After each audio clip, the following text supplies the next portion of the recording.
Hey everyone, this is Lexi, the Millennial Matchmaker here.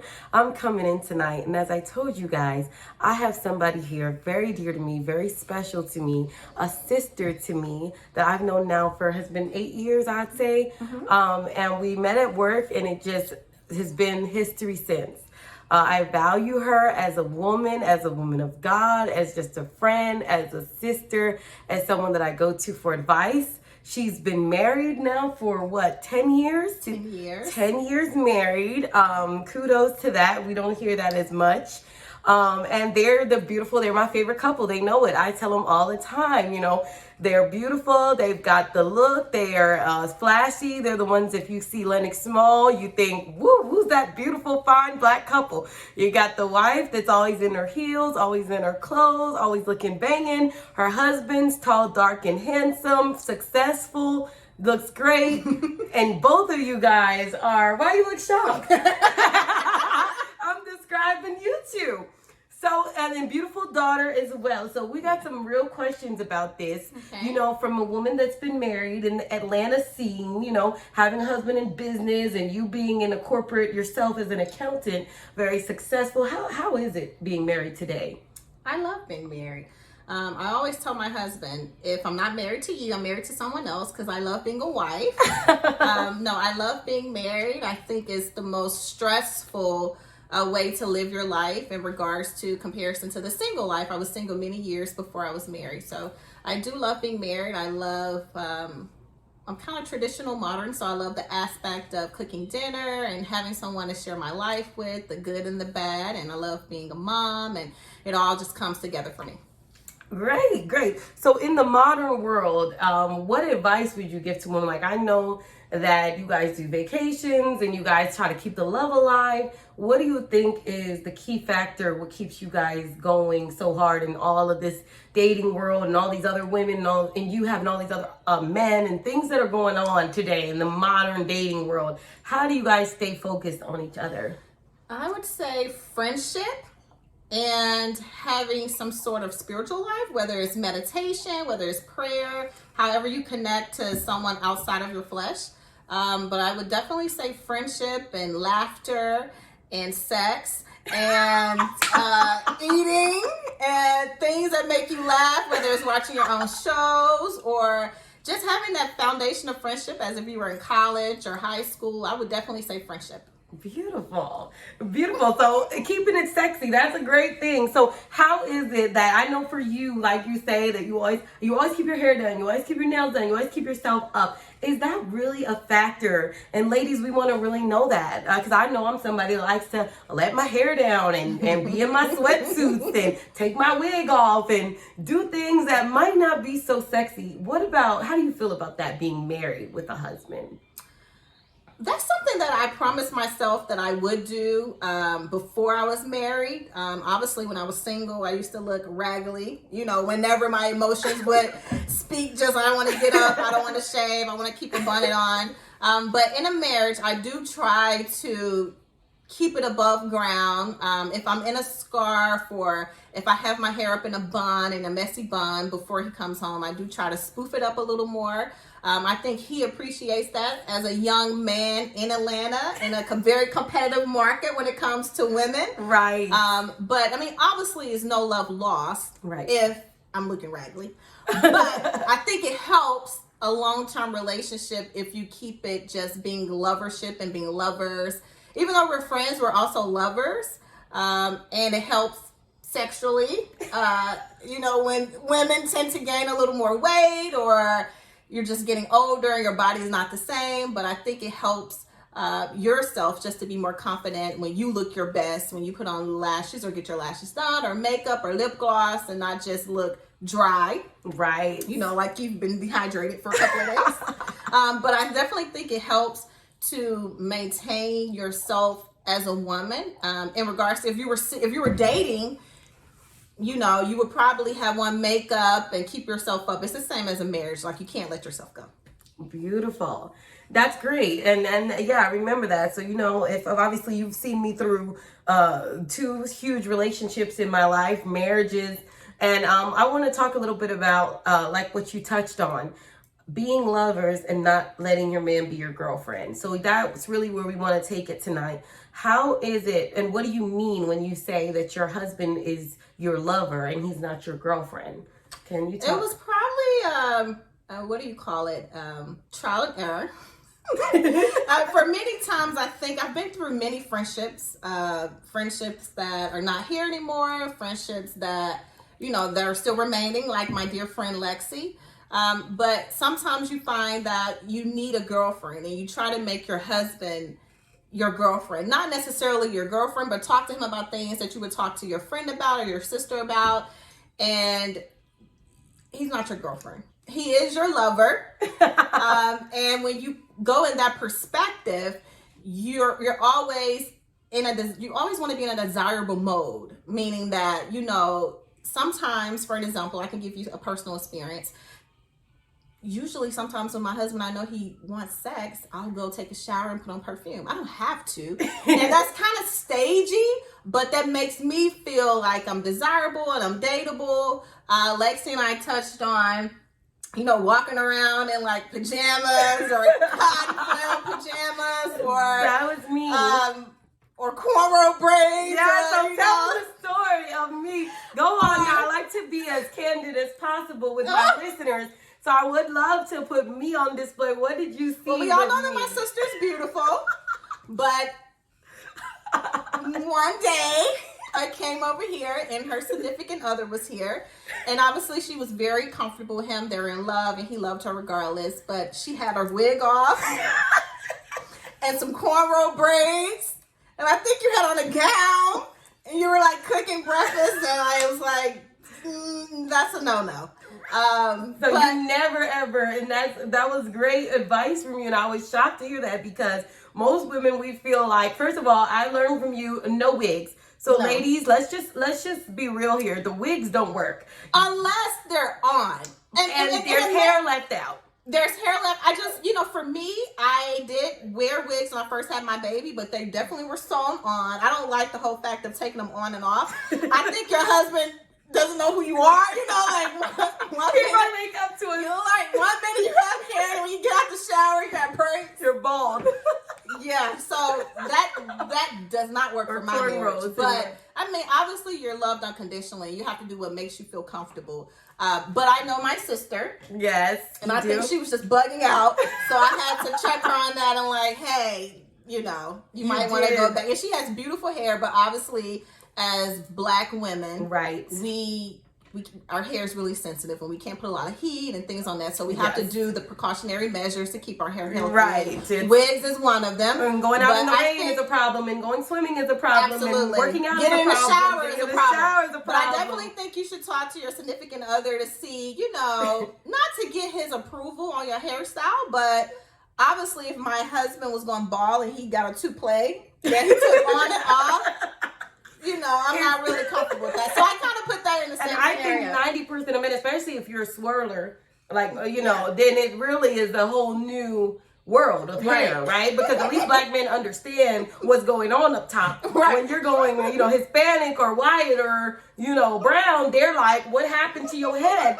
They don't understand what's happened. Then they try to stroke their hand through your head and their braids, and there's all types of tracks, so we've got to be very, first of all, transparent with what's going on with your hairstyles and what you're able to do, and if you're able to work out, what your lifestyle's going to be. Because I think that's also a big thing is, when you get in a relationship, and that's what I want to touch on with you guys, how you guys keep your hobbies together. Hobbies are important. Yeah. So somebody likes kayaking and swimming and mountain climbing and waterfalls. It doesn't work with a wig. Yeah. So how do you guys keep yourselves in the same hobbies? Do you guys do the same things? Are you guys from the same? Yeah, so I have friends that are in different friends. I have friends that are in interracial relationships and great deal relationships. My friends that are very outdoorsy. Usually they're just natural. Right. And that works for them. Right. And for me, I tried natural. It's so much work that I can't even I don't have time to do that with a toddler. But for my husband and I, a lot of our hobbies are probably unhealthy. Eating dinner, out to eat. That's good. Nice. That's one of our hobbies. Getting dressed up. My husband likes to wear suits. So, and I like to be dolled up. So we usually like to go to really fancy restaurants. Another hobby would be my husband used to play football, not pro, just high school football. Good. But that's one way that he works out. He Yeah. definitely likes running and things of that nature. We usually stay connected. Well, we try to stay connected through cooking dinner at home. Yeah. I'm going back to the traditional aspect of Right. it. But cooking dinner at home or watching Martin, watching something to make us laugh. Right. Going on walks, going out of the country, going home a lot, being with our family. Movie nights is what we do a lot here. Obviously, we Nice. have a 2-year-old, so Yes. our sex life is a little boring right now. Right. So we have to do things that keep us happy, energetic. And I try to do things, especially with the whole COVID thing, with working from home. Because I do look busted majority of the day. So when he gets home on the weekends, I try to do things that we can go out to eat, Right. where I can get dressed up, and he can see me in a different light. Okay, so why is that important that he sees you in a different light? Do you think? Because of because at the beginning he started like that, right? So we've been together for 11 years, and he's used to a working woman, a modern woman. Ooh, From Lexi's yes. series. Yes, the modern woman guy. That's what I'm talking about. How does he deal with that? So he likes it. He likes the modern woman. That's what he desires.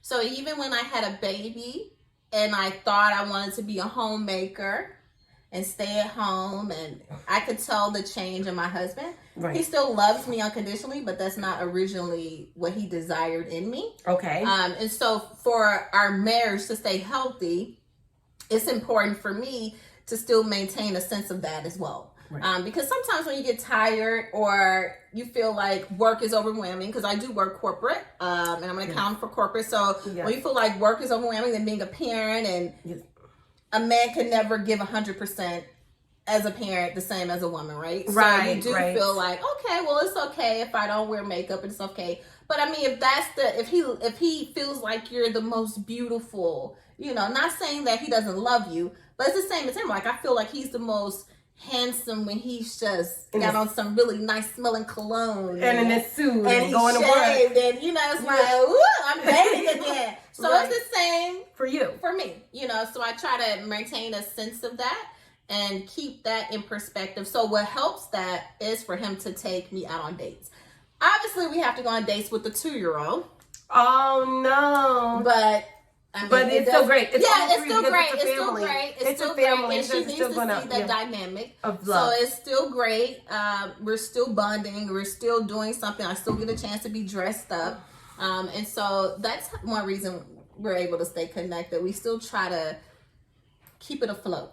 That's beautiful. Yeah. Yeah, that's why you guys are always admirable. So what are things that are regrets or downfalls or things that you think are the cons of being married? If there's something that you would see. I know it never outweighs being single, because single is no fun. But as far as where's mistakes you made that you could tell women, this is what I did wrong, and this is what I'm glad that I fixed, and this is what you guys probably don't need to do if you're going into a marriage or you're dating someone. What do you? Well, I would say the thing that I struggled with at the beginning, just cross-referencing from being single into a marriage or a long-term relationship, is that your man is not Jesus. And he's not your savior. Yes. You have to behold, as a woman. Right. And you have to love yourself unconditionally. And you have to know what you want and what you don't want. Obviously, there's going to flip-flop because we're emotional beings. Right. But at the beginning, I always wanted my husband to not save me. Right. But if I was having a bad day, it was like, make me happy. Do something, Yes. What are you doing, Yes. But it's two whole people that are just loving each other. And there's this quote that I just put on Facebook, and it said that, a great marriage is someone that you can meditate with and or pray, because I know not everyone is Christian, but someone you can meditate with and or pray, love, spend money, shop, have sex, build a family. And it's really, and that's my goal, because I'm not confrontational. Yes. I don't like arguments. I don't like drama. I don't like issues. I have enough of that, just dealing with people numbers all day. And my husband do too. So in a relationship, in a marriage, that should be the goal. Right. Just to have great sex, great communication. It's not always going to be, because you have life, you have issues, Right. deaths, all types of things. And you touched on that. So when you said spending money, so do you feel that it is, because I've been in both, right? And if when you're in a marriage and you've been lucky that you've had a husband that was successful, do you feel that success is something also that keeps driving, or would you still think marriage is the same had you been with a man maybe without a job, or a man that was struggling to find a job, or a man struggling to keep a job? Do you think that him chasing his success and being ambitious also keeps that love alive and keeps you in that 11 years strong and seeing a lifetime? It does, and there's a pro and con to that. Okay. Because with the successful, ambitious man, he's also going to want you to be the successful and ambitious. He may not say that on surface. Yeah.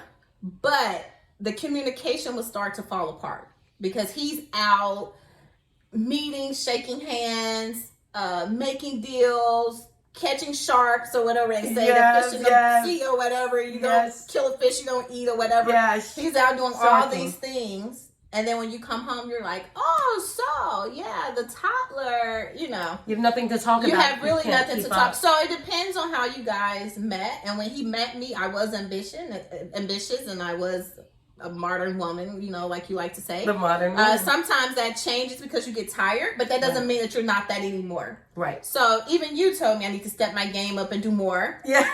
And not be so focused on him and his time management skills or lack thereof. Yes. So I think that I think having a successful man, if that's what you want, and it depends on our CEO that we used to work for always says you have to choose. Do you want quantity or do you want quality? Right. And right. not all women want a big house, a big car, elaborate vacations. Some women are just like, hey, I just want you to be at home at 5 o'clock. Right. So you have to figure out what your man wants. Right. And if that identifies with what you want. Right. But it does help that you have a man that can pay the mortgage. Right. And that's thank you. It always start out there, because my husband's a businessman. Footnote. And it's up and down, but the majority of the time I can say I can count on my husband to pay the mortgage. And if he can't pay the mortgage, I can pay the mortgage. I have my shit together to pay the mortgage too. Okay, so. Beautiful. I love that advice. So, I always on this channel, I talk about lists. I'm always saying, throw out the list. However, that's why I like getting different perspectives. And guys, I'm open to, people that have a different advice. I mean, obviously it's working for her 11 years strong. I'm not in a marriage, so obviously it's working. You had a list. You have your gas. So could you explain a little bit about your list of, you said, when I get married, I'm going to find da, da, da, da, da. Now tell me, how is that list to work? So the list for me was out of frustration. So I was single, probably totally single, maybe a year and a half before my husband and I got together, and I was living on a whole nother coast by myself. And one day I had to move. I don't think I've told you this, but one day I had to move. I moved to just another apartment within the condominium, and I had to move by myself because I was too afraid to hire movers, because I didn't want like men to know that I was living. I'm crazy. I got like PTSD, she's the one paranoia. that hides the knives in the office, thinking that one of our colleagues are going to do a massacre. Everybody is a serial killer. Please no, they're not. It's so funny. Don't ask her for any security advice. Last night you were like, "Did you lock the doors? Did you turn on the alarm?" I'm like, "No. We're going to be okay." Well, we're in the so I had to move by myself because I was afraid to hire movers. Lord, pray for me. And so I just moved. That was the most crazy experience ever. So I wrote down my list that night, and I said, when I get married, these are the things that I'm not going to do in a marriage. And I think I was telling you earlier, like, one was I'm never putting gas in my car. And I try my best. I will let my car get to E. As a lot of women do. Before I put gas in it. And my husband will have to wake up before he goes to the office to put gas in my car. I just hate going to the gas station. I just hate I just hate it. The second thing is I love going grocery shopping because I love cooking. But I don't like getting the groceries out of the car. So I will let them stay in the trunk until he gets there. Doesn't matter. I'll take the meat or whatever the freezer items are, place them in the freezer, and leave the other items in the car until he gets home.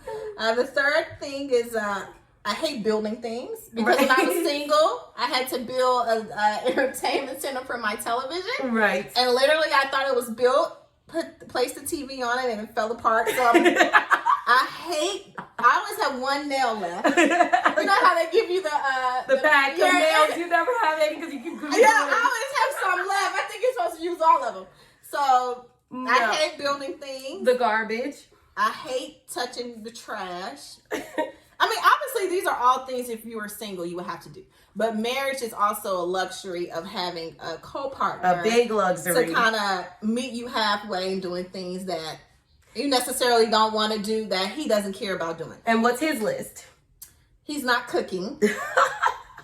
This man, I've been with him for 11 years. For our wedding anniversary a couple of years ago, I said, I just want you to cook me a really nice dinner. And, you know, I'm just tired of cooking. Can you just please, put some love on me or whatever. I got home. I thought this man was single too, so he knows how to cook. But got home, he had the candles going, the wine, and he had cooked the salad. Is that even a cook? The bag of salad? Yeah, that's not really cooking. When he baked the chicken and cut it up. But he got the bag of salad. And he put This was like 8 years ago. And this year, the other day, I asked him, like, hey, can you cook us dinner? He's like, yeah, I'll cook you a chicken salad. That's his go-to. Yes, everything's chicken salad. He's not cooking. Yeah. And his whole thing is that it takes too long for the food to get unfrozen. Yeah, the same. That's a good one. I haven't heard that one. I've heard a lot of the different same issue that I go through. So basically, he just doesn't want to cook. So defrosting is the big... Okay. Yeah, defrosting is a big thing for him. So he doesn't like to cook. He doesn't like to go grocery shopping.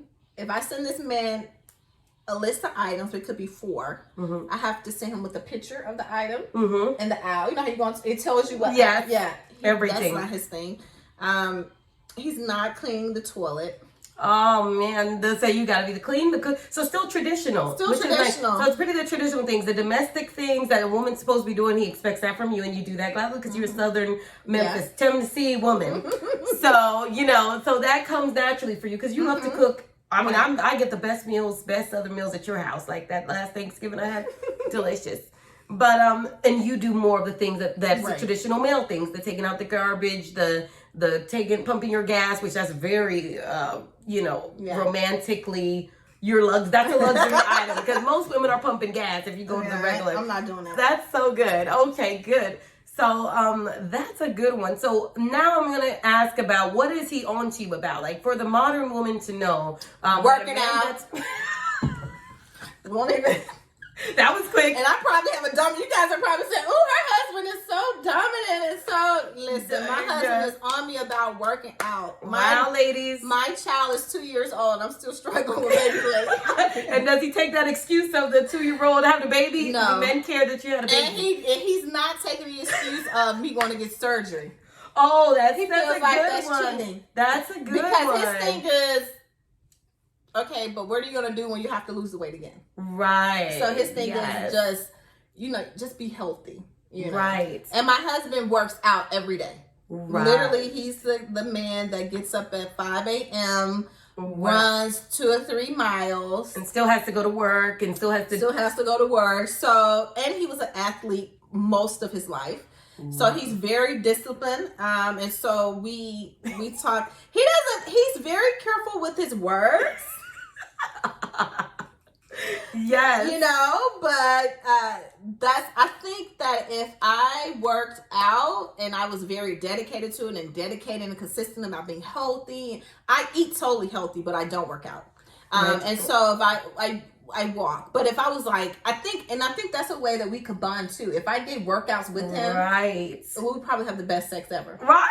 Because he loves working out. And And he loves just- working yes, out. yes, And, yes. and obviously when you're married, sex It's after your prayer life or meditation or whatever you do, I would say sex would be the second most important. Wow, let's get into that. See, I was about to get into respect, but let's get to the sex because obviously you know more than me. Tell me, and that's where the desirable things in, and where you're saying he's not supposed to be your girlfriend. You're always keep that desire. You guys say that you keep yourself, like you said, your hair done, your nails done. What is your sexual regimen? Is it something when you're married that it's been dry? Has it been something twice a week like some women you I hear? think you have seasons. Okay. Well, let me say this. I have some family members, I'm not going to say any names, and some friends, not going to say any names, that have a very high sex drive. I'm not them. They will have sex 2-3 times a day.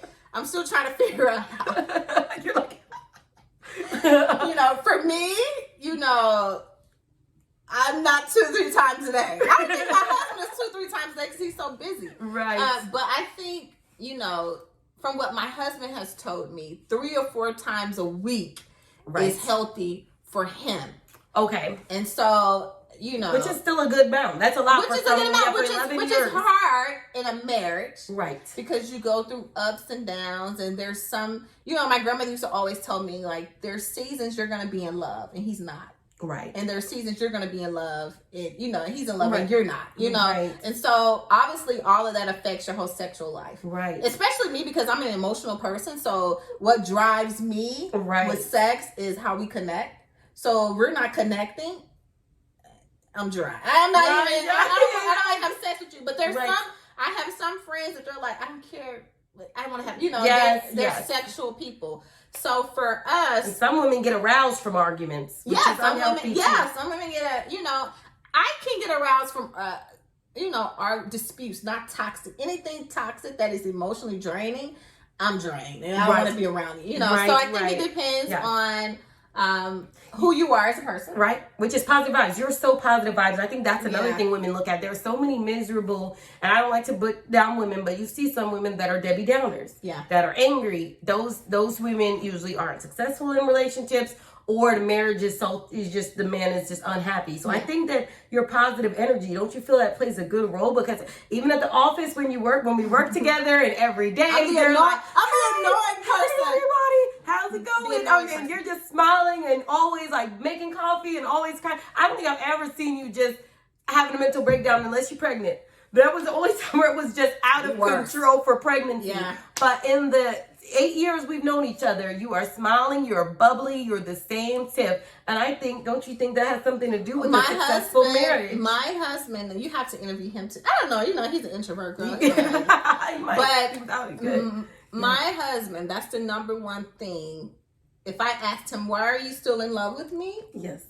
And he's dated numerous of girls before me, right? But if I asked him, you know, what are one of the reasons why you're still in love with me or why you still love me, he would say because your emotions are consistent. Wow. And so, and I am. And I have a problem having friendships when women are inconsistent with their emotions. Yes. Most of my close friendships are people like Lexi. Oh, thank you. Or my girlfriend or whoever, but they're consistent with who they are. Like I could never call Lexi and she's like, girl, I'm just down today. down today. You know, she might say, girl, I'm super stressed, but how are you? You know, she's still herself. You know, she's not like up and down. I'm getting a serial killer Monday and a freaking angel Weird Tuesday. and No, I have a hard problem connecting to people like that. So, and my husband is introverted and I'm extreme extroverted. And so that's one of the things I think that we're able to stay afloat because if he's being an asshole, I can just say, oh, you're an asshole today. Go back to work. I don't want to be around you. You know, I cannot really take offense to it, but I'm the same consistent person. You are the most consistent. That's why I I try know to be. if I call you, even you give me the best advice, even though I don't listen all the time, but I know that you are the number one person that if you're going to want like the great delivery and the best way that you can digest it. Because some people, they can tell you something and you feel bad about yourself. You just feel like, why did I do that? Why should I listen to that person? Why do I watch that? You just feel like crappy the whole day. But you're someone that you're still giving hard truths, but you give it in such a way that you feel like, oh, I just need to work on that, as opposed to, what in the world did she tell me that for? And I think that's really a gift. And you know, I think it's also a gift of we're great communicators. Me and you could talk to each other and we could just get as real as possible and get as candid and as just whatever it is. And we're happy communicating that. We don't have problems trying to put up a front. Yeah. And I think that also helps as well. And what helps is having great friends. Again, going back to your husband is not your girlfriend. Yeah. You truly need women that have no filters around you. And none of my friends have filters. Oh, yes. They will tell me when I'm being an asshole, when I'm being negative, Petty Betty. petty, selfish, crazy. What was the term you used? Was you on psycho? Psycho. Yes, you need that. You need that. And usually, to keep, because sometimes in a marriage you feel like the other side is just not listening. Mm-hmm. And the reason why you feel that is because they're not changing. Because when someone's listening, they're changing. Right. But love is understanding, like one of my besties told me. And you have to give people time enough to change. Okay. And for the type of person that I am, just a career woman and just on the go, I'm like, change now. I just told you this is a problem. Change now. But you have to, love is understanding and love is patience. And so a lot of times when I have issues or we have issues and I think my delivery is going to be totally wrong, I bounce it off one of my girlfriends first. Yes, you do. And ask them, am I being selfish? Help me see another side before I present this gift to him. Oh, give a gift. And before I get all aggressive and, in my feelings, because this is the 5th time I've told him this and he's still doing it. And I love because you taught me, which I haven't used it yet because obviously I'm single, but you've taught me as well, like you said, sit down at a dinner when you present something to a man. Yes. Let him eat his best steak. Let him have his best. Or give him sex.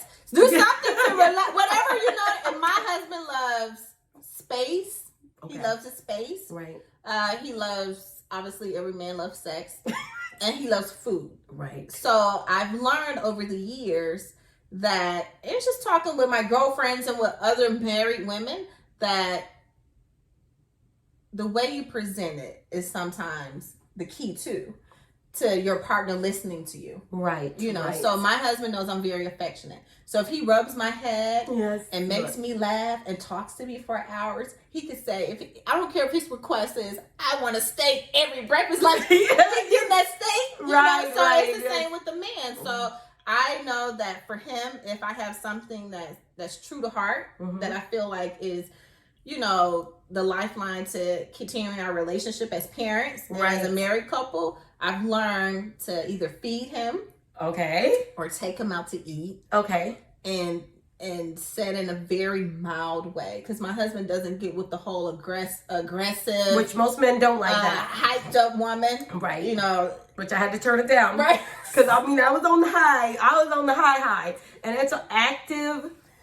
It's like an addict that's got to let go of the old person because the real Lexi is crazy. But no, I'm not. But at their level. So, like you said, and so this is another thing. So probably we gotta start to wrap up is to tell me. And all the other women listening, the modern woman, I really haven't been on the market that long. It's been a few months, maybe a couple months. What advice do you have? And you know me, especially in you're a mother now. I'm a new mother. Mm-hmm. What advice do you have as far as lifestyle, establishment, especially as a mother, but even for women that don't have children, in our age of the modern woman, what do you think is good advice for me? I wish that I would have had a younger woman, not older women because they come from a different generation, right? So they have a different set of how they do things. But if I would have had a younger woman that I felt like was on her shit and she was a role model in my eyes to tell me not to lose your identity when you get married or when you get in a relationship. And what I mean by that is when you find someone that you truly love and that loves you, as a woman, naturally, you just want to do everything that makes them happy. And there's no such thing. And men don't operate that way. So you're doing everything that, hey, do you want me to do this? And you want me to do that? Oh, you don't like my hair like this? Let me change it like this. Or, oh, you're trying to conform to everything to make them happy. And that's never going to be a man's focus. Not a successful man. Right. Yes, a successful man's focus is to bring the bacon home and to always be the breadwinner.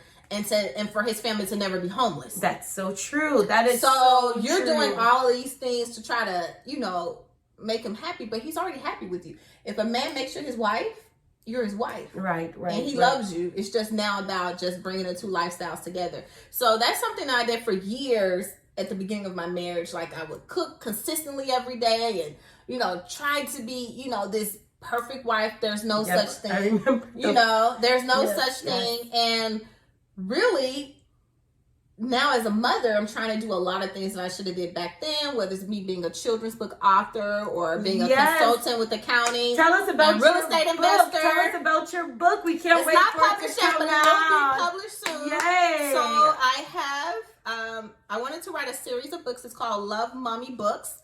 Yes. And I wanted, little minute, because I know we're about to wrap up. Yeah, but before I had my daughter, my husband and I were together for 8 years. And again, I had a couple of friendships that were really good, but ended at the appropriate season.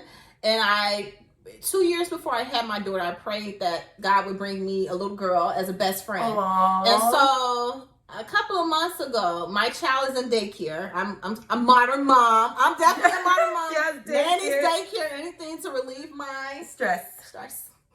Woosah. Woosah. It's real. The struggle is real. 5 minutes. So, I wanted to come up with this series that I could leave her like a love behind, because sometimes as a modern woman, yes, and as a married woman, you feel like you feel that you're not giving adequate time to everyone. Right. You're gonna feel like, okay, I could do more for my husband. I could do more for my child. I could do more for myself, and then your stuff is pretty much last. So I wanted to come up with a book series that even if my daughter was 18, I could say, look at all the books. And it's called Love Mommy Books because it's a process of, it's different titles of different stories that moms are going through with their daughter. Like my first book is My Magical Best Friend. And that's about, that's just about her becoming my best friend and how I'm excited to have a best friend. My second book was, because I kind of reversed it, was our 9 months together. And Lexi knows I had the craziest pregnancy in America. Stretched out on the floor, guys. Honey. I don't know if you passed out, if you died, what happened, but you were on the floor, bruised rib, and you were dehydrated. That's a lot. I was still trying to be this modern mom, modern woman. Working 3,000, just doing 10,000. And so the second book is our 9 months together. Aww. And it's just, and all the stories are rhyming and it's cute and it has really pretty illustrations. And so the second book is our 9 months together and just goes through our 9 months together. That was so sweet. And so I'm going to make books about,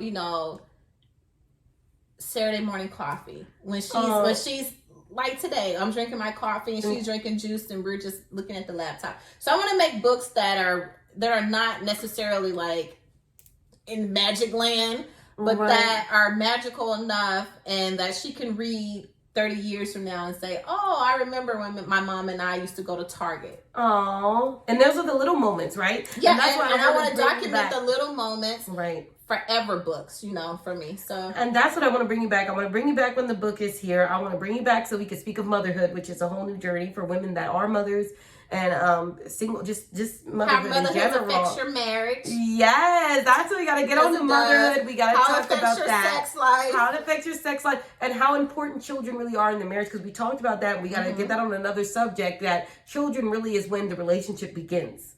I know that's very trivial for some people to listen to, but that child makes a huge stepping stone in the relationship. So, we need to talk about that, and we need to talk about all these things. These are going to be other topics. We're going to bring Tiff back. Any last words to say to people? I'm so happy. Next time I'll be more glam, though, because she told me at the last minute. I got to get a whole glam team.